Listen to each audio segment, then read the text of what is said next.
All right, welcome to the lecture for Tuesday for honors chemistry. It's January 26th is going to be the date for this lecture.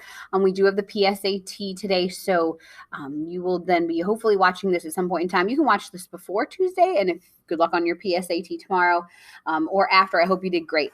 So you do need out your notebook because we're going to write these notes in your notebook again. Your packet had yesterday's notes, but we're going to get you back to taking your own. You do need your packet for the bell work, and you need your periodic table today. So those are the things. So if you don't have those ready, I would pause the program and get your notebook, your packet, and your periodic table. All right, so hopefully you paused and you're feeling good. So what you're going to do first is with your periodic table, there are some bell work questions. My suggestion is to pause here, go ahead and write the electron configuration and circle the valence electrons like we did yesterday. Tell me if any of the elements are already particular stable. Remember, they have to satisfy the octet rule in order to be stable. And then 3 and 4 are just going to use the pieces of information. Hopefully you've already put on your periodic table. If you weren't here for yesterday's lecture, make sure you watch the Monday lecture, or else you don't know what these numbers are. So remember, the bottom is the valence electron, and the green is the most stable charge for all of the elements in that group. So, and then how many valence electrons do all atoms want? Let's have you guys pause the program, go ahead and finish this. Once you're done, then push play again, and we will go through it.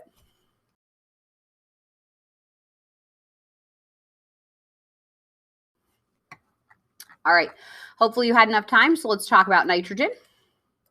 1s2, 2s2, 2p3. So your electrons, again, are the ones in the highest most energy level, so that's 2s2 and 2p3. Sodium is just simply 3s1.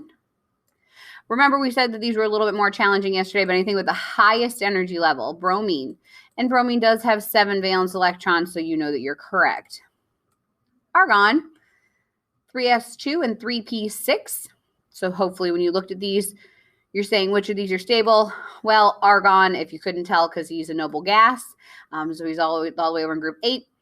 Or he has his third energy level completely full, 2 plus 6 gives me 8 valence electrons, and he is happy. For the valence electrons present in each, you just simply look at the group number. This was from last unit, so hopefully you got those, and those should be super simple. So you're looking at the answers. Read along with me on your paper. 3, 7, 2, 6, 8, 1. Beryllium is 2. Oxygen is 6. Aluminum is 3. Phosphorus is 5, 4, and 7. Okay, and then use the octet rule to predict the ionic charge. That one just is looking for the stable charge here, so just the numbers on the top. So the charge for argon, 0, because it's noble gas, doesn't react. Lithium's a +1, barium's a +2, carbon's a + or -4, magnesium's a +2, oxygen is a -2, sodium is a +1, sulfur is a -2, chlorine is a -1, aluminum is a +3, nitrogen is a -3, and potassium is a +1. So hopefully that is all refresher from yesterday. And all atoms want 8 valence electrons to satisfy the octet rule, except for hydrogen and helium are happy with 2. All right, so with your periodic table, let's get into some notes. So I would write ionic bonds notes. And then you don't have to write anything else on this slide. Put your pencil down. Let's just talk. I just want to refresh a few things so that we don't get confused. The difference between elements and compounds. Elements are what you find on the periodic table. Oxygen, hydrogen, chlorine, okay?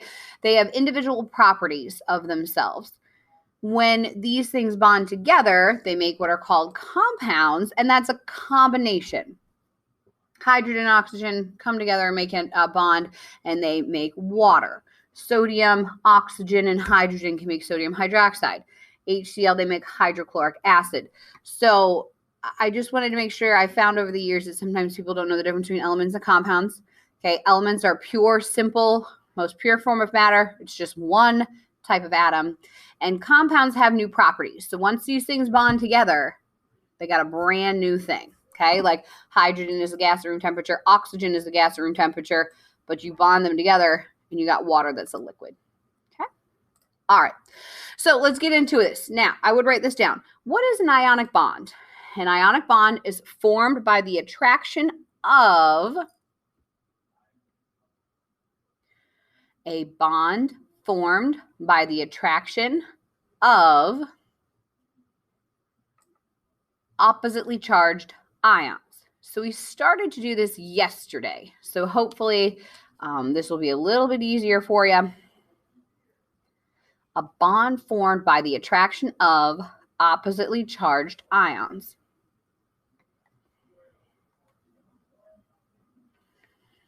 All right. And it's usually between a metal and a non-metal.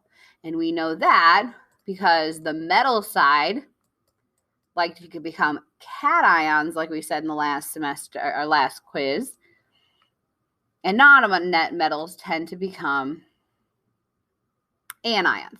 And you know that positives and negatives attract. So I'll go back. An ionic bond is a bond formed between the attraction of oppositely charged ions, usually between a metal and a non-metal.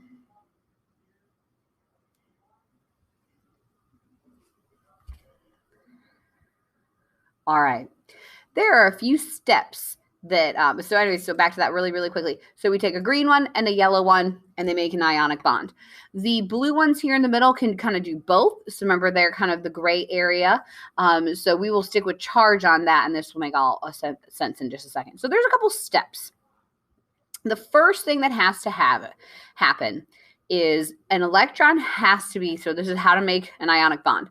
Electrons are given or taken for an atom to become stable.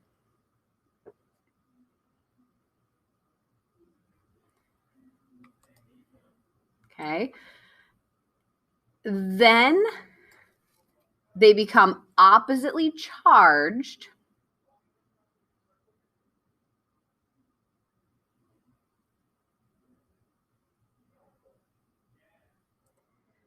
then once they become oppositely charged, they attract. Usually between a metal and a non-metal. Electrons are given or taken for the atom to become stable. Then they become oppositely charged, and then they attract. So let's see what that might look like. So we have sodium here that has one valence electron. And chlorine, who has 7 valence electrons. And we kind of did this yesterday. So you can see there is a nice opening here for another electron to make 8. So what's going to happen is this electron, sodium's going to get rid of it. Okay, then that basically takes away this energy level. Let's get rid of that. Now, how many valence electrons does sodium have? 1, 2, 3, 4, 5, 6, 7, 8. So now he is stable. But as soon as that happens, now I have a total of 10 electrons. Let's write this down. I have 10 negative electrons, but I have 11 protons. So that means I instantly, as sodium, he turns into a positive 1 charge. Because he took away that electron, he became a positive 1 charge. Now my chlorine has 8 valence electrons, and he's happy, but he has, now gain an extra negative, so he is negative by 1. And as soon as that happens, boom, now they're attracted together. They come together just like magnets, okay? And that right here, this attraction, because of the positive and the negative, is called an ionic bond. The attraction is called an ionic bond.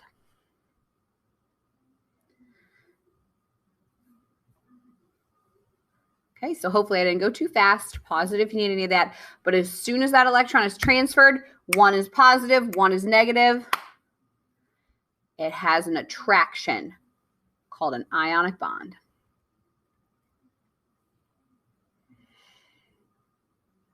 You can see in the picture below, sodium gives up his little yellow electron. Chlorine now has 8 electrons around him. Then they set up their charges, and now they're put together. Another kind of example of that, oh, hold on, of course I came over in the middle of the Animation. All right, so sodium's going to take his 1 electron, give it to fluorine. Fluorine's going to take it. They're both then going to set up their charges. Then they are attracted together. Those, again, are called ionic bonds. Do not write any of this stuff down. We have to now learn how to name ionic bonds.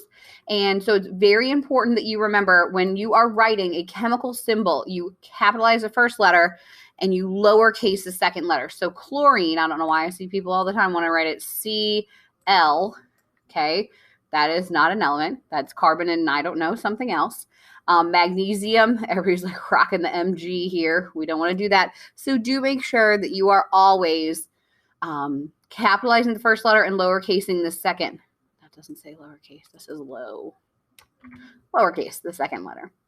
One of the big misconceptions that you see is Ti versus TL. So be very careful. Make sure you're writing them correctly. Okay. Awesome. So back to the notes. Let's write down a few very simple rules and then we'll get into the practice and you guys will be good to go. All right. When you're writing an ionic formula, the first rule is that the positive ion always goes first. And you guys have done this stuff before. If I asked you what the formula for NaCl is for salt, I know you guys could tell me what that compound is. That's called, good, sodium chloride. Sometimes I get questions on, but what about mono and dis and tris and all that kind of good stuff? You are talking about covalent bonding, which we will talk about how to name in the spring. Okay, we don't use those for this. All you do for the second one, or I'm sorry, this is for the formula. The total charge must be equal to 0. Now, this is a huge thing that we will be using, okay, for the rest of the year. If you go to write a formula, you always have to make sure it's neutral. Students just forget this all the time. I'm not quite sure why. And if you need more than one, I would just write rule 3, subscript after the symbol. So you guys know water is 2 hydrogens and 1 oxygen. So the subscript goes after the element and it's talking about whatever it is referring to before it. Okay, so let's do an example. If I had calcium and sulfur reacting together, calcium is a +2 charge and sulfur is a -2 charge. And I always write my charges on the top here. And maybe you don't write these in your notes, maybe you just watch. Is +2 -2 is 0 in neutral in its charge? Absolutely. So the formula for calcium sulfide is just CaS. Now watch this next one though. Magnesium is a +2 and chlorine is a -1. Now you started to kind of visually do these yesterday, but can magnesium +2 and chlorine -1, can they equal 0? Is this neutral? No. So it can't just be MgCl. It's not possible. What this has to do is this has to be MgCl, and that's when you run into your subscript. If you need more than one to make it neutral, you have to write the subscript. Let's try another one. H and N. Hydrogen has a +1 charge. Nitrogen has a -3 charge. And like I said, I usually write them on the top. How many do I need of each in order to be neutral? I need a total of 3 hydrogens and 1 nitrogen. Okay, so that's how you write an ionic formula. Awesome. Now, the naming is super, super simple. You write the positive ion's name. That's the metal. And then you write the negative ion goes second, and it always has an IDE ending. Like I said, you could tell me that NaCl is sodium chloride. So some of the common ones are chloride, oxide, fluoride, sulfide, bromide, nitride, phosphide, iodide, carbide. Because remember, the ones that are going to go second are always the ones over here. Okay, so you always put the metal first when you're naming it, and then the non-metal goes second. Okay, so if you want to write these down in your notes, you can. Again, I think I'm going fast. I just thought about that. So if you want to stop and write this down, please don't hesitate to do that. And then let's get into our practice worksheet because this is so simple. It might seem confusing right now, but let's go through it. So your practice worksheet here. On my periodic table, you can probably see it here, I write IDE ending for these guys over here. So on my periodic table, I reminded myself IDE ending. So you would write like magnesium sulfide or lithium chloride. Okay. All right. So overall, the compounds must always have a charge of 0. The cation is first, and the anion is second, or you can say the metal is first, and the non-metal is second. And the suffix goes on the anion, and that is an IDE ending. Okay. Like I kind of spoke about yesterday, you're going to want to make sure you do some visuals here. We do a lot of visuals in this unit. So the first thing you always start with, if you have lithium and oxygen reacting together, the first thing I always do is you got to look up their charges because everything has to be neutral. Lithium is a +1, so I'm going to go ahead and write that. And oxygen is a -2. All right, let's figure out how to make this neutral. If I draw one lithium and the +1 and one oxygen is a -2, is that neutral? The answer to that is no. So in order to have that neutral, I need to draw 2 lithiums and an oxygen. So the formula would be Li2O.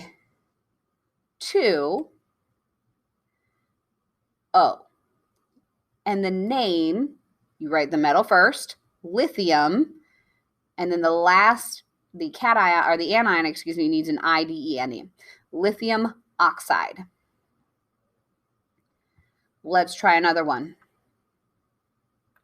Looking on the periodic table, boron, he's hard to find. He's over here. Boron is a +3 charge. And fluorine is a -1 charge. So boron is +3. And how about 1 fluorine? Does +3 - 1 equal 0? It does not. How about 2 fluorines? Still not neutral. Let's do one more. Now +3 - 3 gives me 0. So my formula is going to be BF3.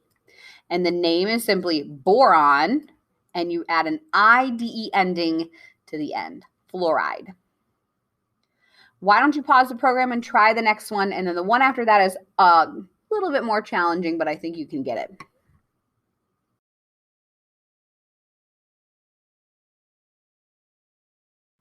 All right, hopefully that worked. So magnesium is a +2 and chlorine is a -1. So 1 Mg and 1 chlorine, is that neutral? No, it is not.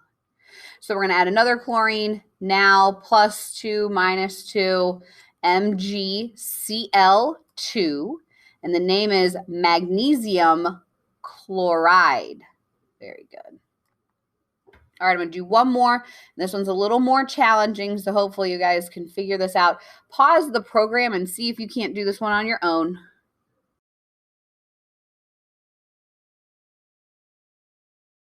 All right, let's see. Aluminum is a +3. Oxygen is a -2. So if I did 1 aluminum at +3 and 1 oxygen at -2, is that neutral? No. So I add another oxygen at -2. Is that neutral? Looks like I can't add any more oxygens right now. How about if I add another aluminum? Now I have +6 - 2. How about we round out one more? So when you see 3 and 2, you can kind of think, what do they both go into? Well, I need to get a +6 and a -6. So to get a +6, I need 2 aluminums. And to get a -6, I need 3 oxygens. And the name of this is aluminum oxide. Okay, so the drawing out is something that you should be able to do. So I want you to finish the front here, and then the back, the number one thing you want to make sure on the back, you just write what you see: hydrogen bromide, aluminum fluoride, barium sulfide. You just name it. It's very simple. All you need is an IDE ending on the second one. But then as soon as you flip over the paper, people are like, oh, it's just ALBR. What? It's so easy. And that would absolutely be wrong, because these have to be neutral. So whenever you're writing a compound in this class for the next like 6 weeks, for the rest of the year, aluminum is a +3 and bromine is a -1. So this can't be ALBR. This has to be ALBR 3. Okay?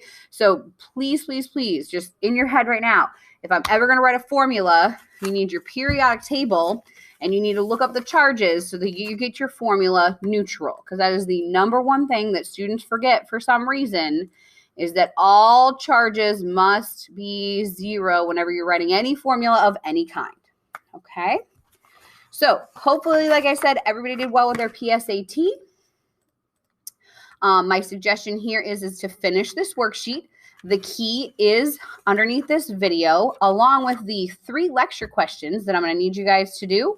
And we will pick this naming up. And tomorrow we're going to actually talk about polyatomic naming. So you'll need that polyatomic ion sheet with you for live class on Wednesday. Thanks, guys. 'Cause we're on our way to better's ahead, better's ahead.